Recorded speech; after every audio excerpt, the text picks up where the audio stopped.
Hey guys, welcome to another episode on how to use ARI Auto Repair Software. My name is Cameron, and here's what I have in store for you today.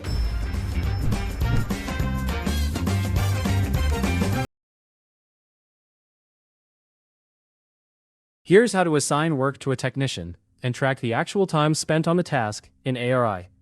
Start on the home page and open JobCards. Choose an existing job card that already has the customer, vehicle, realistic parts, and labor added. On the labor line you want the technician to complete, select More, then choose Assign to Employee. Assign this item only, then select the technician. You can also assign the entire job order or a grouped set of items when that fits the repair. Select Start Clock. ARI assigns the labor item and starts a running clock tied to that technician and that specific task. Return to Home and open Time Tracking. The running clock shows the technician, the assigned task, and the elapsed time. When the work is finished, select Clock Out. Add a timesheet note if needed, then confirm Clock Out.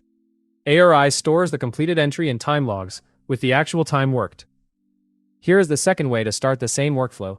From Time Tracking, select Clock In beside the employee and confirm. Then choose the pending labor activity that employee will work on. ARI starts the clock and connects it to the selected task. When the technician finishes, clock out again so the task time is saved. To review the results, return home, open Reports, and choose Employees and Salaries. Here the shop can review assigned work, track time, and salary information for each employee.